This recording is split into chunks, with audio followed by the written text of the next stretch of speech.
强，智商变高，所以呢，我们让孩子呢读45经，使脑容量不足的地方快速的不断扩充，不但养成读书的习惯，也熏陶了古圣先贤的资质，无形中潜移默化，不仅端正了品德，将来不至于被不良的风气而左右。那么对往后的教育教改的不定，也奠定了基础。与其往后拼命的送补习班，使其消化不良不如趁现在把地基打稳了。就好像我们盖房子我们现在盖101或是20坪的房子，那101的房子只有盖20坪的地基够吗？是不够的所以呢，有些人就说读经呢是一个过时的教育，但不知中国古代教育下一代是有这么样的高度的智慧。我们能说古人教育改太阳跟现在的太阳功能是不一样吗？你能说我们太阳已经太老了，而不需要它，而没有用的这个道理吗？所以呢，我们一定要珍惜孩子一生只有一次的黄金时段。所以我们刚刚王讲师一直特别，因为王讲师在幼教这一块推读经推的真的真的让我们真的非常的佩服所以他为什么要深植幼教工作？就是因为0岁到13岁是孩子记忆力的黄金期。我们在一个儿童心理学的分析图里面呢，可以看得出来，0岁到13岁是一个孩子的黄金的记忆的黄金期你如果我们没有让他记这个经典，他也一样会记广告词记得真的很凶。那我们来看一下这个高度线在0岁呢到13岁到这个高峰这个地方你看是我们记忆力的最高峰。那我们呢，慢慢呢年纪越大，随着年龄的成长，你的记忆力怎样越来越衰退？那我们的理解力呢，会随着年龄的成长呢，以前老师教不懂的，但是呢，我们慢慢的就会理解了那经过训练的理解力更是非常的不可思议。我们看到很多，像我们家对面是一个佛教的摩尼寺，那边的老菩萨，他从《金刚经》《楞伽经》《普文显》。我在怀疑说阿妈你也是会捌哩你讲唔捌哩我讲你哪会拢念到背如流都很熟伊讲大家就听边仔阿嬷伫遐念我就听久规伫遐规句我妈拢规本拢会晓念。所以呢，这耳濡目染、潜移默化的这个影响力之大所以敬教重不重要？真的非常的重要那么我们到底读的是什么经典？我们为什么要让孩子选择经典？那读经到底有什么好处呢？我们利用这样的一个时间，我们来做一个分享。经典之作是圣贤的智慧，是永恒而有价值的。那我们读的经典是哪4等经典？那4书是哪4书？谁知道？这一排我看到又是这位王先生，我们给别的同学一次机会，我们来看看这一排的学生好不好？来，同学来。4书没关系，我会给你暗示的。那这一排来，好来，很棒，来大声的告诉我们，太棒了，给他爱的3票。好，太棒了，来，我们送你简单生活的这个故事，很棒，这个很不容易达到的。现在在读大学吗？哎呀，非常年轻他今天要请我吃糖果因为呢，人家说今天如果那个叫做什么每日一赛，我说谎话就对了就不会错。我们团长昨天上台致辞，他很紧张说：“婷妹，我到底上台要说什么话？”我说你只要多说感恩的话，绝对不会错。就这样很简单对不对好，读45经没有错，就是大学，我们一起来说好不好？大学中庸伦理孟子。不要怀疑我们小学6年来，我们的国1小朋友不知道很正常，国2小2不知道也正常，有时到小3、小4、小5、小6还不知道45经就不行了。4书就是大学中庸伦理孟子。那么5经是哪5经？我们一起来说好不好？礼记、春秋、诗经、易经、书经。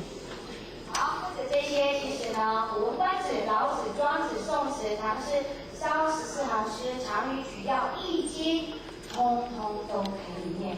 只要对孩子的潜能开发，真的这么重要吗？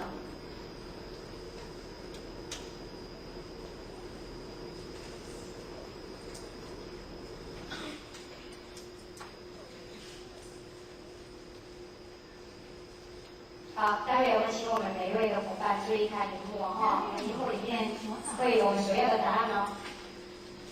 左脑主要负责语言、发音以及逻辑思考。在日常生活中，与人际互动时，主要是由左脑在思考运作。另一方面，几乎很少在使用的是右脑。右脑储存了我们祖先遗留下来的智慧与珍贵的资讯。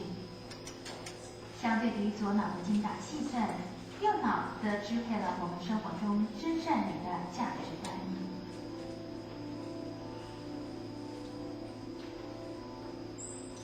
自生命诞生以来，经过几十亿年而生存下来的人类，有许多经验累积而成的资讯储存在于人类的右脑当中。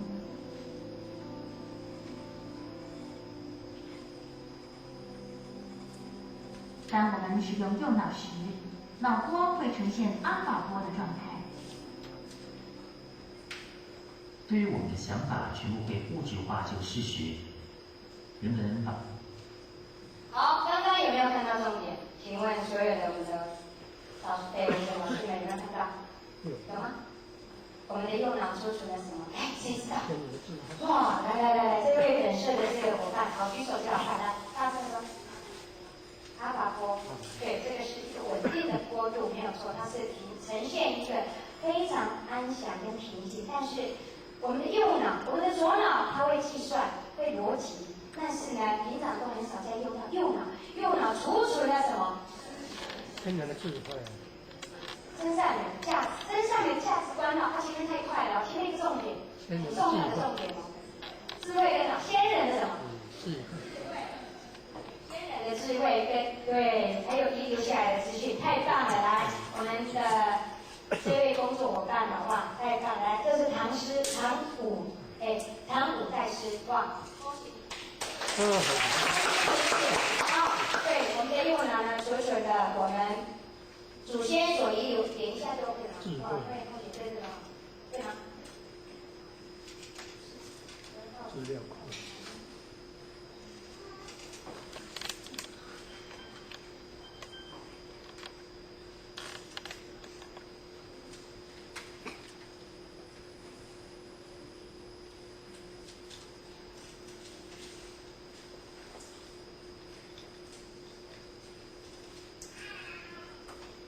所以呢，我们的右脑呢，储存了我们的先人的智慧留下来的资讯哦，这是非常重要的。所以我们要透过读经来将我们右脑储存的大量先人的智慧来将它酝酿出来。那么儿童读经理论呢，这林树雄博士呢，他写了非常多有关于儿童心理学、关于读经对孩子的影响呢，写了非常多的论文。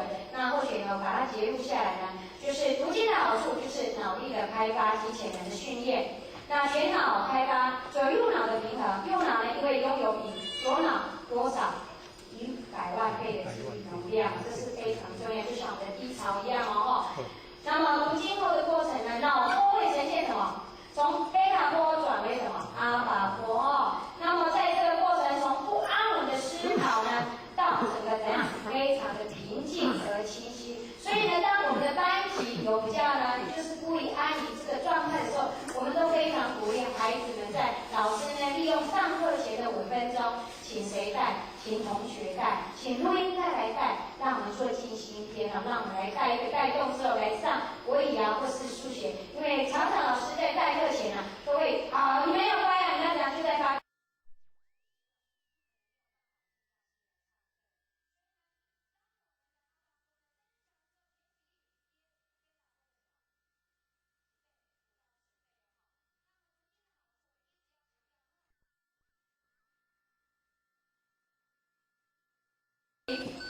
这个阿法波状态呢，可以这样增强脑力的开发，包括怎么样？我们一起来说：记忆力、专注力、理解力、品格力、创造力。也就是让孩子的潜能呢更有机会发挥哈。这是以上呢是林树雄这个医师所说的。那么或许更体会呢，大学里面讲到的就是定、静、安、律、德。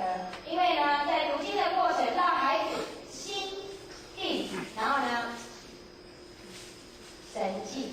对，心神如果进，一个孩子如果在一个课堂上没有办法专心下来听课，即便我们再补习、再补习、再补习，也都没有用。但是一个孩子如果能在课堂上，老师上课的课程，他几乎都能听进去，也能做笔记的话，回去几乎复习一下，我相信他的功课应该也不会差到哪里去，而且更要大量的鼓励读经之余要阅读课外读物，这是非常重要的哈。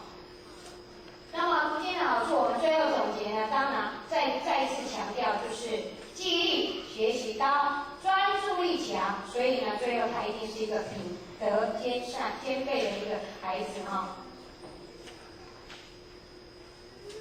那么学校呢，推动读经呢，它有什么好处？因为或许常常在学校就是做一个读经的分享，所以或许有把它做一个总结，就是说学校推动读经的好处，第一个就是拉近城乡的差距哈。那这城乡差距真的会差很多，比如说常常人说到花莲跟台北，那花莲市跟我们的雾里跟我们的新城的原住民乡，它有没有差？有差。但是呢，推动把国语文程度推动起来之后呢，其实它的差距并就是不会差很大哦。那么第二个是增广国学启蒙，第三个就是品德棒、礼貌佳，第四个就是团体的共识力增强。当一个团体的共识力增强，就像我今天的团队，整个坐在这边的整个凝聚力，大或许感觉到这个市场是非常的大，所以呢，你们是最优秀的，就因为这么优秀，给自己爱的鼓励，好不好？爱的鼓励。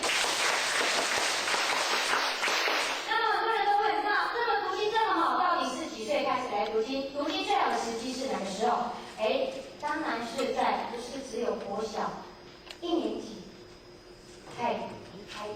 还不够早，幼稚园还不够早，那个时候王才贵教授说的0岁，那么0岁还不够，就是像在座的，如果是未婚男女是最棒的，那如果来不及的没有关系，我们再继续，因为或许就生了3个，就是做实验啊，要真的很认真的去生啊。好，那么多的经典到底要哪里入手呢？第一个。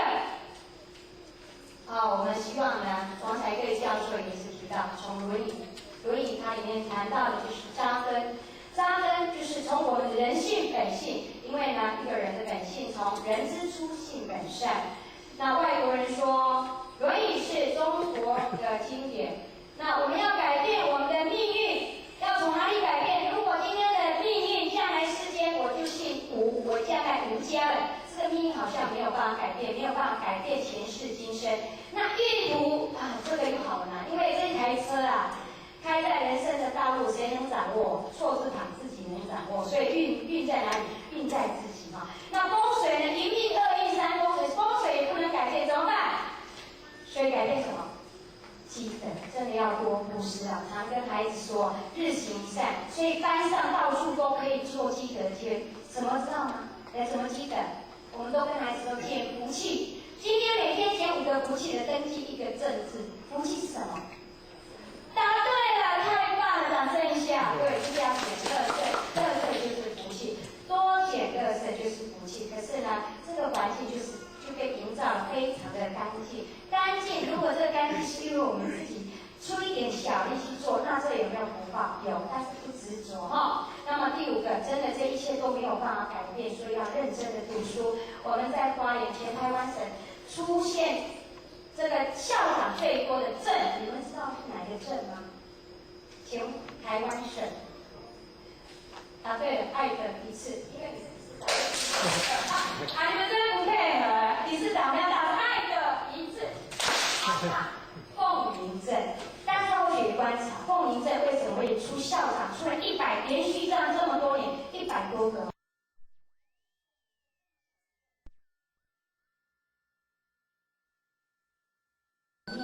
孔子的那个不是庙，是孔子的那个宗祠，小街嘛，所以他们每天进校门呢，都要跟这个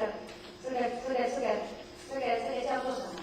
小小的宗祠一起攻才能进去啊。所以呢，但是重要的原因我就跟他们分享，跟学校老师分享说，因为以前的时代，像我们这个农村时代，叫农村，虽然或许也是40好几是农村时代来兄弟姐妹生的很多，那么爸爸妈妈没有时间顾人，三餐都没有办法温饱，老大照顾老二，老二照顾老三，照顾老四，再一起照顾下去，来，通通都去放学回家，都去哪里？都去田里工作。那么不爱念书的那一个爸爸妈妈，不爱种田的那一个爸爸妈妈就吓死你，好歹你就给我考上师范学院，不然你就给我种田。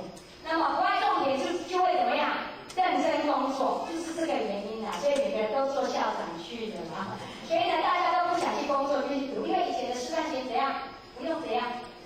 不用钱，然后出来实习之后过一阵子就可以认识老师，是真的是这样哦。所以呢，以前的时代真的也有这个好处。那么，像我们现在花莲县呢，积极比较推动的说实在，在金光法师他也很推动落实的是的《弟子规》。那我们也做了一个分析，说应该是这样想。为什么他要去推动《弟子规》的原因，就是因为一个孩子从整个性情的改变，从心到习惯，习惯会影响一个孩子的态度，那么态度会影响到什么？他的一个品格，品格就影响人生。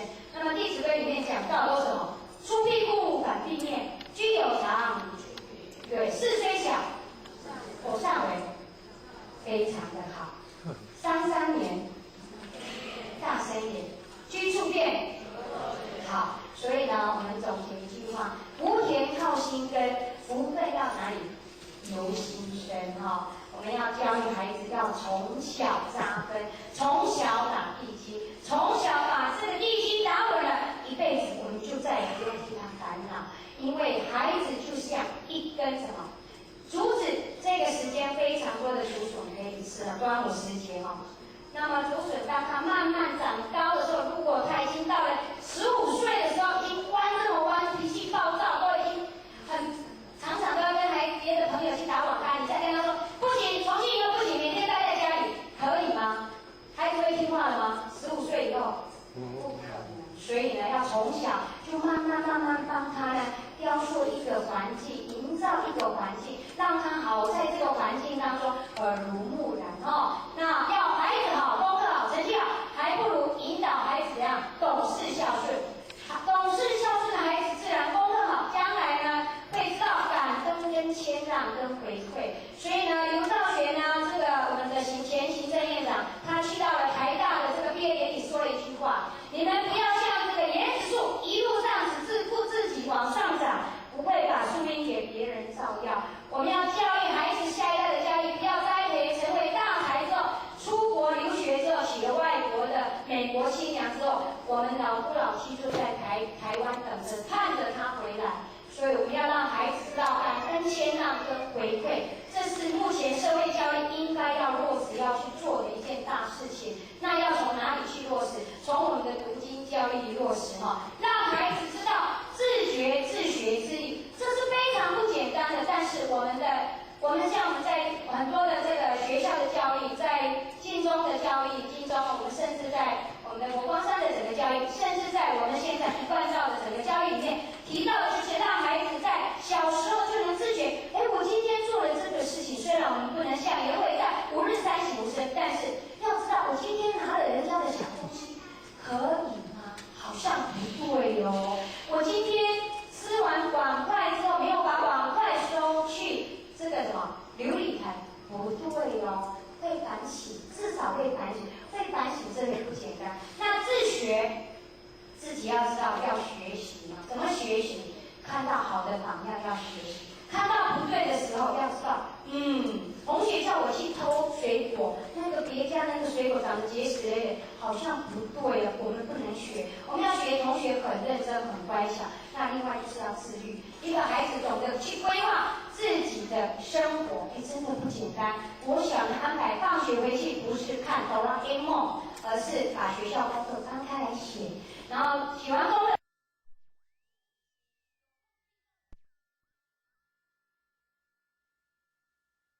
有这样的不是吹牛的，是真的好，那么读经真的不是新的教育，读经背诵理解可以相辅相成，因为呢，我们现在当他可以背的时候，让他尽量的背那时机成熟呢，他自然就会去理解。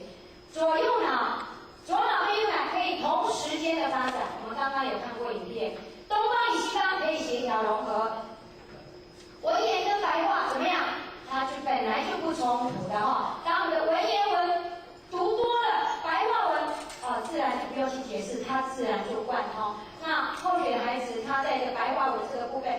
你要去背课文，他说妈妈我已经念了3次，已经背起来了。到了国中这个呢，现在在背国日宜山尽，黄河入海流。人家在背下课就要变色的时候，他已经不用去背，他已经在做理解的动作。所以呢，提早去把这些的文言文就是记在脑海里面的话，好不好？好处真的非常的多哦。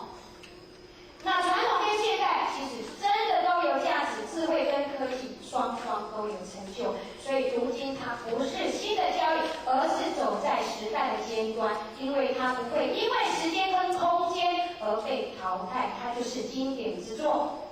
那么杨定一博士呢，他也一直不断的对读经教育呢做一个就是很棒的一个研究啊。他目前是长庚生技的中心的董事长。那么他接触读经之后，他有一个读经班呢，他也做了一个实验啊。他发现呢，当孩子在读经的时候呢，这个记忆力变强，心声也变得非常的安宁，注意力也集中了。那么最主要呢，他也发现说啊，真的这是一个孩子在经典智慧的启发，来让他呢知道呢生命的价值以及人生观的一个影响力。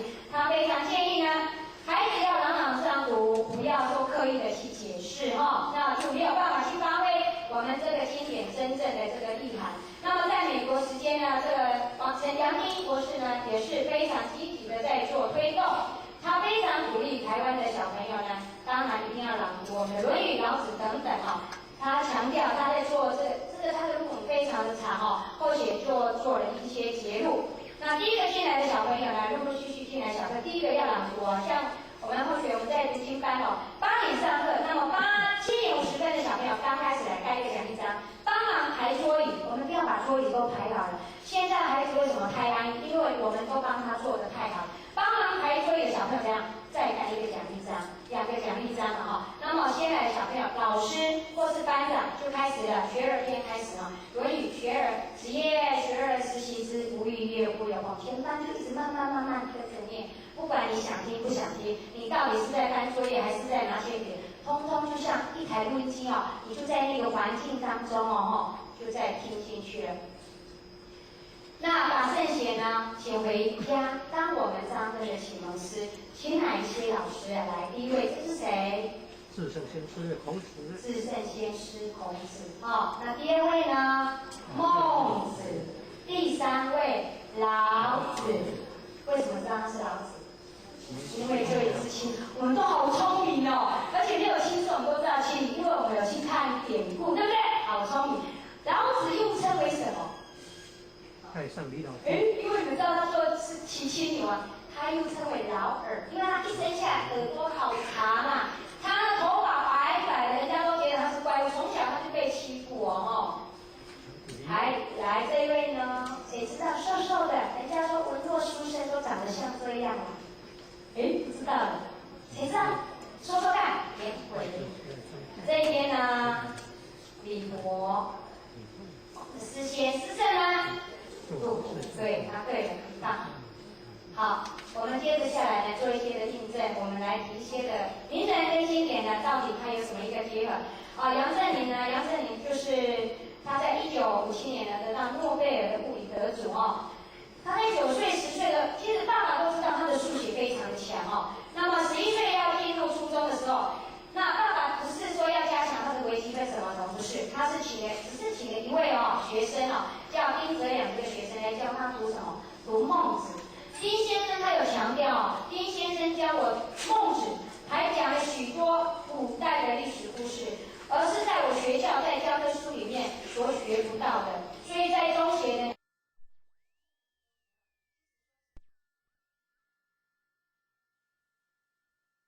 有提到全国读经会考这些榜首他们把那些经本50几本的经典全部都倒背如流，后学真的非常的佩服，因为后学也非常的努力的念孩子也非常的努力的读到现在孟子还念得不是很完整那名人经典第2呢，比尔盖茨我们都知道他是谁啊？电脑是什么？我们这是之前的答案，就是世界首富那么他在7岁的时候，他的爸爸呢，他的父母亲就要让他熟读背读什么圣经那么这个圣经里面的什么马太福音里面的新约大概多少？3万个字，相当于6本的道德经这么多就是我们的老脑子这么多。那么，但是呢，他就是因为有这样的一个经典的文化的资产智慧，造就了他对整个人生、整个这个事业的整个理想的开发，稳定了整个这个电脑的基础，所以真的是非常的不简单哈。那名人李经典的第三就是韩国的一个电脑公司那个李荣岳先生呢，他平时呢勤写书法，儿子要去要去美国攻物理博士的时候呢，结果也一样，跟刚刚杨振理博士一样，父母亲也不是要他往这一方面去，而是叫他去熟读什么《论语》。当然，《论语》不是很熟的时候，还跟孩子说你不能出国，你要把《论语》这一本书念得倒背如流之后，才能让他出国去深造。所以可见呢，一个成功的伟人，他知道经典对孩子的影响是一辈子的。那名人与经典呢，因为时间上关系，我们或许就是用照片呢带过去。好，这个是爱因斯坦，啊，这个贝曼、奥本海默，啊，这些人像卓别林，我们带过去看一下，这些他们都是什么人？犹太人。我们都知道，犹太人的教育真的是要让我们好好去探究跟学习。世界上的犹太人数量其实是少之又少哦。那么他在1907年到1973年间呢，得过诺贝尔奖是411位之多哦。那么为什么这么多？你看哦，有和平奖65啊，那还有就是文学奖69位这么的这些。那我们看一下，他在这个占的比例之高哦，是简直是以他的人数跟得奖率是占100%的哦。那他的启示里面跟我们讲到是什么？就是呢，他们给我们启示，犹太人的教育就是他非常重视幼儿教育。他为什么这么多的天才？就是他的幼儿教育非常重视。他的幼儿教育怎么去分？就好像我们呢，把宝贝生出来的时候呢，我们会分成0岁到3岁、3岁到5岁不同的阶段，给他喂食不同的东西。它是一个孩子的成长过程，以脑部的一个开发。比如说0岁到3岁，甚至到3岁以前都适合吃母奶。那有人问我说，那7节背高8节，不过现在孩子有没有提早发芽？为什么？营养不是。所以现在的妈妈不好做。如果是古代的孩子，他一定是照天理而走，因为我们现在都时代在变迁啊，整个地球的暖化，所以呢，咱走的代志已经没有照这个前人辈说的，没有照甲子在走了，所以呢，整个风调都不理顺了哦。那犹太人在婴儿时期呢，就会常常呢放录音带，放优美的经典页，这经典页包括中西方的音乐，旁边一定会挂图。那挂图是怎么挂？就是白色的底，黑色的字。白色的底，黑色的图文。那我们在做幼教的工作的老师也非常知道，这是非常重要的哦，叫印象哦。那3岁的时候呢，让孩子背什么祈祷文就是让他一直熟练，一直背，一直念，不是说马上就要背起来。背4个字对大人都痛苦，何况是孩子，就是让他录音带呢，父母亲念给他听。到5岁的时候呢，要背诵这个圣经跟摩西律法。7岁的时候一定要背诵什么？摩西五书中的创世纪、出埃及记、及利未记跟民数记跟生命记哈。那13岁整个这个背诵的成年礼前的基本学，这些刚刚说的只是基本学，可是不可思议的。一旦脑部大容量的记忆体完成之后呢，接着下来容易吸收各式各样的知识，完成一个什么高机能的电脑式的头脑。哇！以后问他什么，叮，我要自然什么什么，一棵树成长到几岁，它的年轮有几个，马上这个电脑就打开了。哇，都是一个超级棒的电脑哦。所以呢，我们以上可以综合在这个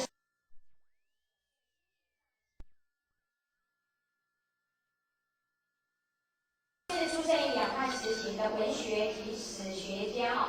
那他最棒的一个典作，这个名著是什么？《史记》。那司马迁呢，其实呢，在幼年时期他就已经把这个他们家的藏书，爸爸呢的藏书呢，就已经都翻透了，而且背诵到他的脑海里面，所以他才能把这一部经典呢，《史记》呢，从历史的故事写得这么的完整。那李博呢，身为诗仙，唐朝文学家，那其实李博的成长过程，他是一个非常聪明，但是呢，却怎样？却不是很稳定的一个少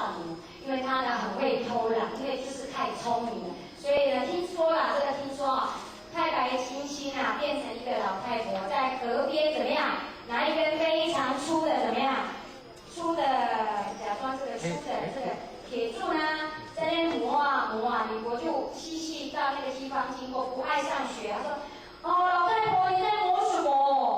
磨这个粗这个啊，你在磨什么？”他说：“没有哦，我把它磨成一根针，将来可以来绣花。”说这一根这么粗这么长，怎么可能啊？这个老太婆就告诉他，我每天的磨啊，将来它一定会成一根我想要的针。就是因为这样的典故，让这个李国从今以后呢，立志向善，更能怎样潜移在这个经论里面哦。那么李国的这个典故呢，我们都知道叫铁柱成针哦。那另外呢，司马光在历史典故里面很有名的什么故事啊？谁知道？哎呦，又是这位朋友，快，我们摄影师我看到了，让你举手。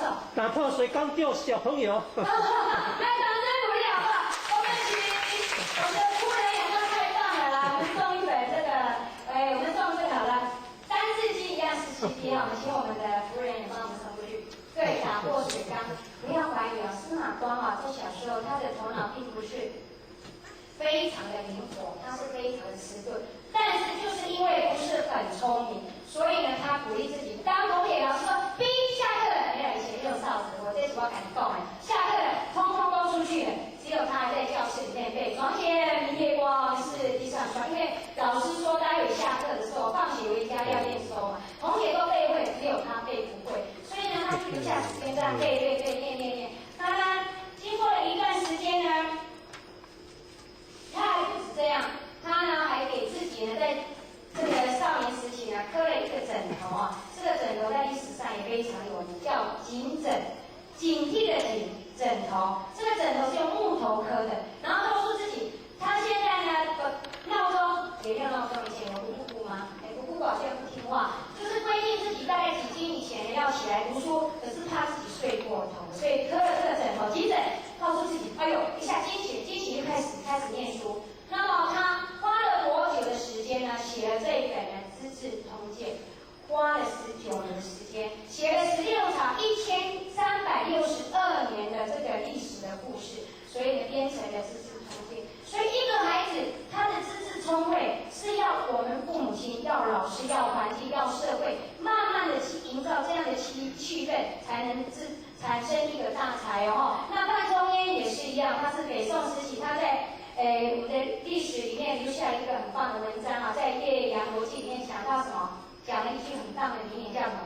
先天下，优而优后天下。对，所以呢，这些名人呢，其实呢，在他们的成长历程里面呢，不是说一世成名，也不是就是说啊，这个时候呢，他就是有成就了。范仲淹在读书的过程里面，他非常的辛苦。所以他有一个典故，他把粥煮成了冬天呢放给他冷，冷了一碗粥就拿来喝完就好了。他不是哦，他把粥怎么样？一碗过来，化成了好几等份，中餐就吃这一块，晚餐就吃一块。隔壁的富有的人家哦，每天告诉他我要送丰盛的这个餐点来给你。范仲淹告诉他，你们言外不用，我吃这些就够。请问够吗？不够，为什么他不敢用这个富人家的餐？谁知道？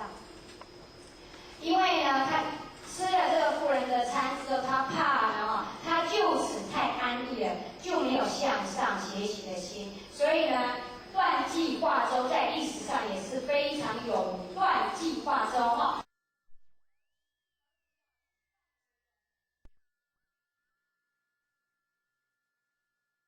这是他的故事哦。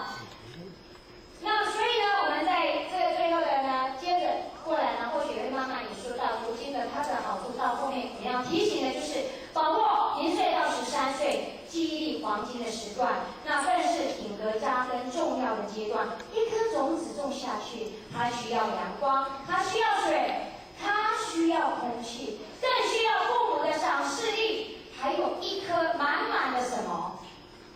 爱，这是非常重要的哦。爱可以温暖整个空间，爱可以温暖整个家庭哦。那如何带读经？好，待会我们下一个课程就会来做分享的。那读经的应用呢？近期天就是晨光时间老师开朝会，还弹性上课时间，上课前的5分钟。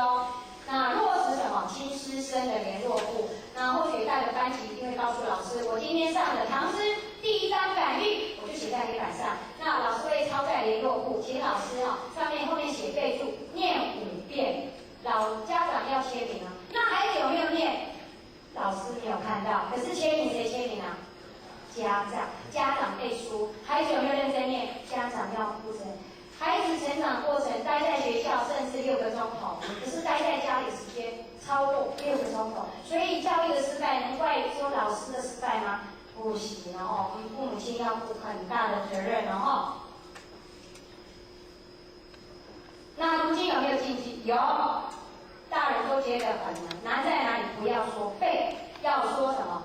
念，请跟我念，小朋友请跟我念啊。多念多念啊，读经100遍啊，其义自现，时机成熟，自然理解。这是王台贵教授所讲的12字经验，我们所有的老师家长一定要把它记在心里哦。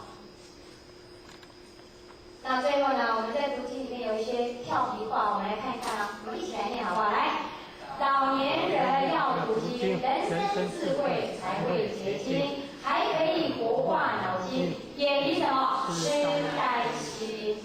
中年人要读经，才会慈悲怜悯心，做事才不会昧良心。好像真的有道理哦。年轻人要读经，才不会狂飙发神经；少年要读经，从小就会怎样发菩提心，才不会动歪脑筋。小朋友要读经，为什么？小时候就有好脑筋，才不会怎样鬼灵精。真的很有道理，而且都有压力，不错哦。那最后的结论呢，就是陪伴孩子成长，所以身修家齐。不要告诉孩子快点去写功课、读书，自己在看8点档的人生。这样子哇，现在好像是做人生，我也不知道说什么，因为或许没有在看联系。我知道了，最近我知道了，后宫佳丽忘记了，好了，不说了。好，用一颗真诚的心感动的孩子，孩子要你的真诚哦。你呢？你去帮我，你帮我拿双拖鞋，跟你呢跟偷懒去拿双拖鞋，有没有差？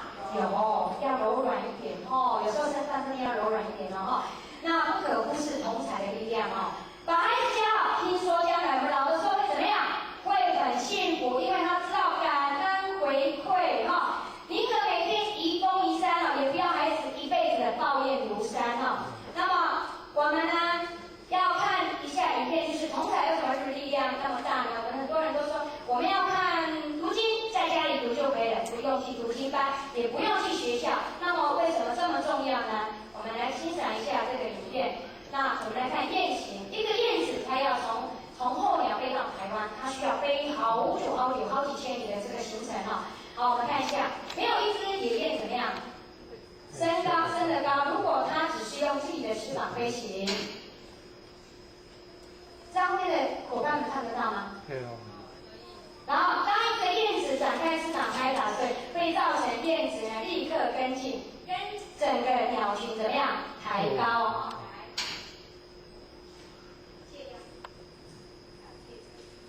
借着 V 字队形，整个雁群比每只夜鸟单飞时至少增加了71个百分比的飞行距离。好棒，71个百分比。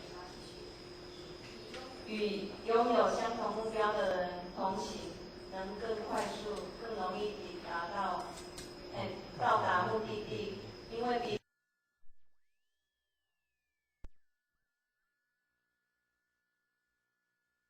对时，他立刻感到独自飞行时迟缓、拖拉与吃力，所以很快又回到队形中。继续利用前一只鸟所造成的浮力。如果我们拥有像野雁一样的感觉，我们会留在队里，跟那些走同一条路又在前面领路的人在一起，愿意接受他人的协助，也愿意协助他人，是成功与否的必要条件。因此每个成员除了本身的专长，还必须努力去学习别人会的技能。扮演多能智能的角色，才能与队友同心协力，互助合作。当领队的野雁疲倦了，他会轮流退到侧翼，另一只野雁则接替飞在队形的最前端，轮流从事繁重的工作是合理的，轮流担任与共享领导权是必要及明智的。对人或对南非的野雁都一样。leader 并不是固定不变的，因此每个成员都必须准备好有一天担任 leader 的职务。飞行在后的野雁会利用叫声鼓励前面的同伴来保持整体的速度，继续前进。当我们在后面叫喊时，传达什么样的讯息？我们必须确定的是，我们从背后传来的是鼓励的声音，而不是嘘声。批评让我们调整步伐，鼓励更能让大家往前迈进。我们一定要彼此鼓励，加油。当有一只雁生病或受伤时，其他两只会由队伍飞下来协助保护它，直到它康复或死亡为止。然后他们自己组成队伍开始飞行，努力去追赶上原来的雁群。如果我们一直站在同伴的身边，彼此支持，彼此陪伴，如果我们相互包容，接受彼此的不同，如果我们真的明白友谊的价值，如果我们真的是心神合一的团队，那么我们的生活就会更单纯而快乐，可以一起面对各种挑战。哇，好棒啊！谢谢。哇，非常好。福星协会花园福星协会的纪念袋子呢，送给我们这位郝老师，掌声鼓励一下，谢谢。好，非常的好哈。就是所以呢，团队的不可忽视呢，这个。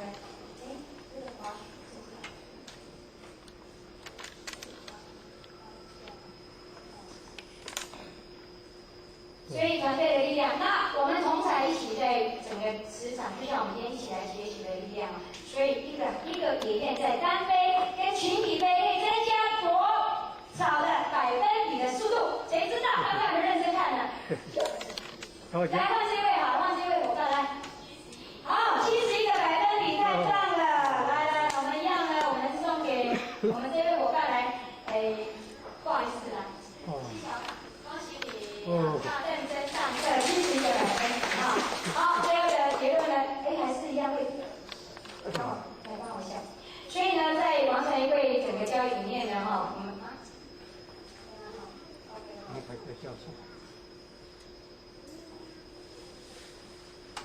好，我们在品德的涵养里面、深度里面，我们会鼓励我们的孩子无时以我自己学，这是民族青年励志的典范。古今中外各类的伟人传记，历代忠孝节义的故事，包括生平因果治理的典范故事。另外，就是各行各业坚持理想、努力耕耘不懈的奋斗这个榜样，真的非常鼓励我们。不只是中西方哦，甚至呢，比如说华盛顿啊，或是我们的这个福特的这个写的作文，这个自传啊，那甚至我们中国呢。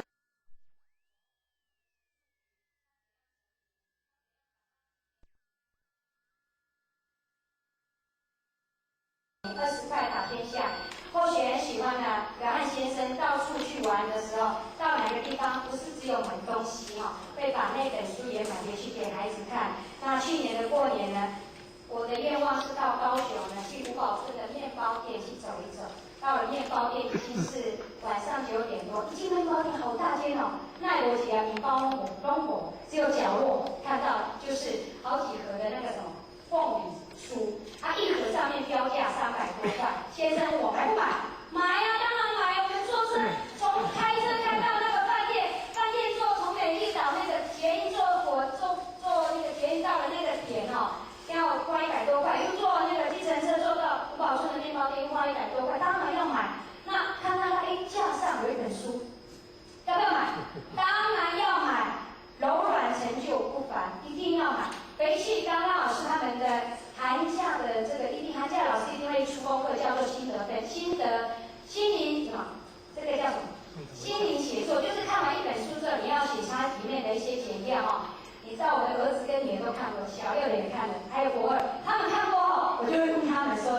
要修。我说看完之后有什么心得？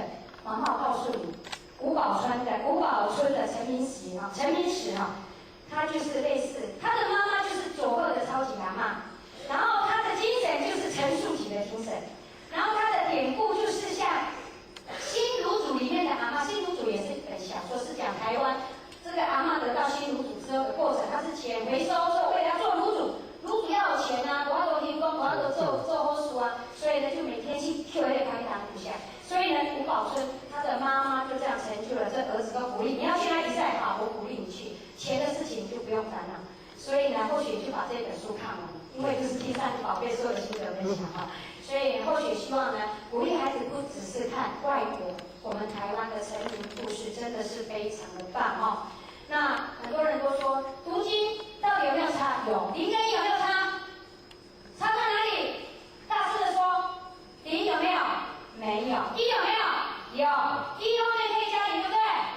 还会加第三个零，还可以加第四个零，所以有一就有二，二生三，三生万物。所以呢，你只有在那边看不行，要哪个时候做？现在开始就可以做，要给孩子赏识力、肯定力、祝福力，好事一起做，好话一起说，好书怎么样？一起读。不管路有多远，重要的是开始。孩子的黄金时段，0岁到13岁是不可能重来，所以我们一定要好好的陪伴他哦。那么接着下来呢，一些的影片让我们所有的伙伴们来欣赏。这次呢，在去年的这个我们去参加单车行了，我很喜欢陪孩子骑单车比赛，不是只有我爸爸，我是骑5公里，爸爸都是骑200公里以上的哈。这燕子你看他飞行的时候，前面怎么行？V 字啊，不是很清楚，因为太高太远了哈。那亲子读经有什么好处？孩子小，我们父母亲陪伴在旁边哦。回去孩子会念的，爸爸妈妈也会念，所以全国读经会考就可以一起去考，就像我们黄讲师一样这么厉害，对不对哈？好哇，好棒哦！这个小朋友这么小就会参加读经会考哦，很小，大概应该是3岁多吧哈，4岁，这个是4岁。那我们最小的考生呢，这个是大概那时候应该2岁吧哈，他会念这个《弟子规》《礼令大同篇》，还有《道之宗旨》。这么小也去读经吗？真的，他们去干嘛？你知道吗？每天去跑马拉松。现在我们一般就差不多100多个这样哦，新师生哦这样上课。这些小朋友在做什么呢？这个是跟大家分享哦，这个大概应该是5年前，他们现在都是大班的，他们都在教室跑马拉松，真的。你觉得这些家长有没有包容心？有，我都跟家长说，如果今天来读经班不用收钱，夏天可以吹冷气。那这些孩子如果稍微有影响，请大家要成全，要圆满，这个就是做福报的机会哈。那我们这个小朋友现在在读经班呢，已经国小1年级了，从小爬楼梯的爸爸妈妈哦，他有哥哥，可是这个弟弟特别的顽皮哦，他每天去学校去读经班做什么？爬楼梯，爬来爬去，可是有天你不要怀疑，麦克风递给他，人之初，他们就性本善，性相近，习相远。真的好恐怖，就是这样偷学爱上了读经哈。那这个小朋友在参加，刚刚那个小朋友哈，参加第3届读经会考，背了好多经。这个3届这个不是全国啦，是我们花莲县的读经会考。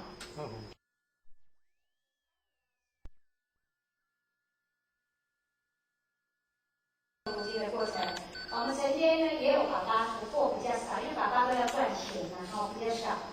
那也有啊，有比较有哈，这是甜甜妈妈跟大家介绍一下。好，这个是我们的龙岩爸爸，不过不认识他的人没有来这边啦，叶建武同学哈。那这个是我们呢之前呢跟我们的理事长呢到台北世贸去做读经分享的，这个去年也是在去年哈活动真的比较多哈，去年。去年我们的顾问受证，我们的顾问团好多，我们的理事长真的很棒。招了很多的同行同业哈，就是建商做我们的顾问，顾问就是只出钱不要问，只出钱不要问。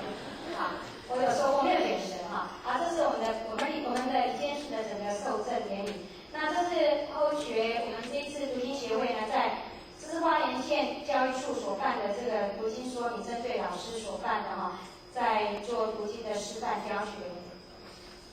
这也是去年度在明年国小的读经分享、读经说明会哈。那再是去年的11月份在新社国小，我讲的国小都很远啊，你们可以想象，都在很海边，就很山边，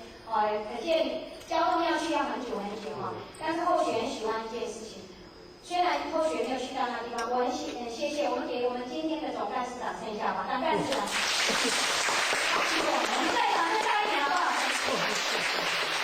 那后学喜欢虽然没有办法亲临来到这个现场可是后学都会咨询他，到底我们座位怎么安排怎么做，我很麻烦因为后学希望有一个距离感，有一个亲切感，他真的很细心，把照片拍下来，拍给我们所有人，寄给后学，后学再寄给所有的讲师，就如临亲临一样所以真的是太棒了。我们是父母也要有这样的心态，如果是这样我们的孩子将来出门一定必贵人，因为懂得孝顺孩子，贵人一定很多那么就是我们到10月1号到庆林国小的分享读经协会，然后到明年国小的读经分享，到明慈国小读经分享那我们都很主动的，我们都会说校长你好，请问学校贵校要读经分享吗？不用经费，有读经说明，有读经示范，有班级经营3个活动，在礼拜3的下午1点半到4点半，全套的整个的课程都跟学校老师免费的教学。那学校老师要不要？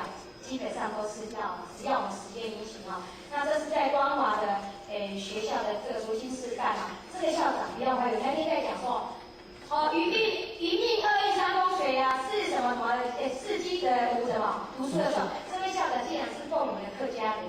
但是为什么要提他？因为我去到那学校，我问那个老先生，他在草地里，我说你好，老师，请问那个什么教务处怎么就跟后学比那边去，结果后学在分享课程的时候，发现这老先生就坐在后面，就是他是校长兼工友。他说你不用跟我对不起，因为我一直都做这样的工作，我觉得真的超棒好，这是到东滨东滨可以想象一点海边那一边写花莲的海边很美对，我们的杨佩荣老师也跟大家也好高兴。不过呢，整个阵容虽然这些老师可是全校读经那种感觉，真的气氛太棒好，这是华人国小的读经的说明，这是光华国小，那西口国小那我们是社区有没有走路？有，不只是在读经班，社区的康乐国小的成立读经班那明理国小的我们晨间的读经的教学。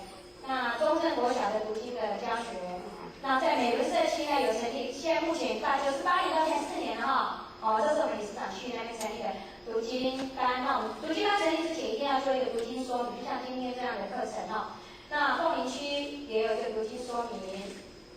那我们大理国小呢，这个大理国小我来强调一下，97年做读经说明之后，持续到现在，这个全校读经不退转，而且读经没有减班次，而且呢，我们的读经会考每年到现在办了第7届至少到去年第6届老师不管换谁，哪一个老师，每天5点要读经会考，因为我们8点就要入场，所以他在大理国小必须要在5点就集合，包一缆车来到花莲读经会考，到现在持续都没有间断。虽然全校只有60几个学生然后有原住民、客家，还有客家，还有闽南人，是大农奴隔代教员也有很多，但是越是这样的学校，越需要我们去付出。那玉里呢，也成立了这个读经班。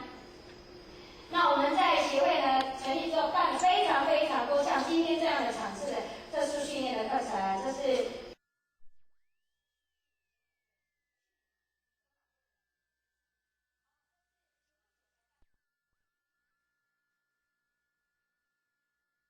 总干事也过去做那个练习。那这个是第6期的读经研习，第5期、第3期、第2期，有第1期因为相对不知道在哪去了。那所以呢，每一个孩子成长的过程，要让他去探索生命。这个生命不只是这个家庭，不只是他自己，而是所有的大地的一切，一定要融入孩子的成长过程。每一草一木都是孩子最好的教材所以呢，我们最后呢，希望我们每一位的老师、每一位的家长、每一位的志工，甜妹在此深深一起恭。你们回去之后一定要做一件事情，要坚持一件事情，要坚持3年。什么事？来，我们一起念好不好？来，坚持陪孩子读经至少3年坚持做对的事，用心3年来，跟着你们念来，帮助孩子扎稳一生之福。用心3年，让孩子一生受用无穷。用心3年，让儿子会感谢您。用心3年，不要操心，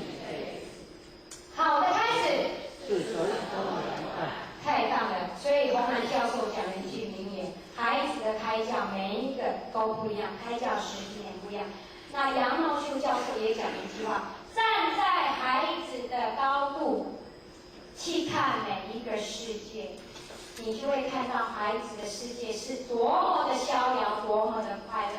希望孩子是在我们的陪伴，是在我们满满的爱，一路陪他成长。这个孩子将来在国家、在社会一定是非常好的人才。因为国家真的需要我们这样的人才，也更需要每一位老师回去到我们的岗位之后呢，用心的去把它好好的扎根去发挥。时间真的过得很快，姐妹只能说来到这边是一个幸福。为什么？因为这是一个点，孩子从这个点、这个面、这个线延伸出去的一棵树、一颗苹果、几颗种子。2颗种子，可是1颗种子种下去，1棵苹果树会长出多少的苹果？我们知道不知道？不知道。所以这一颗种子，我们要好好的跟它酝酿。在哪个时候酝酿？就是我们的扎根教育，在0岁到13岁的过程里面，好好把经典、好的经典，我们的经典45经，要好好把它。真的，趁这个时间把它扎根进去哈。最后呢，祝福我们所有的伙伴身体健康，然后呢，幸福美满，家和万事圆，出去都一好人缘，好不好？好。最后感恩，谢谢。我负责看地方呢，希望的理事长在现在的请说，谢谢。好，我们感谢我们讲师的慈悲哈，大众请起。好，感谢我们讲师慈悲，请到一鞠躬，到一鞠躬啊，我们热烈掌声。谢谢请先坐下，各位志工们哈。我们几件事情耽误大家报告一下哈。第一个就是我们晚上有一个座谈会，我们讲师都是远从花莲过来的讲师所以他们晚上会住在这边。如果您晚上8点有空的话，可以一起跟他们面对面来做一个座谈针对我们读经方面推动方面有什么问题的话，讲师都会一一为我们解答。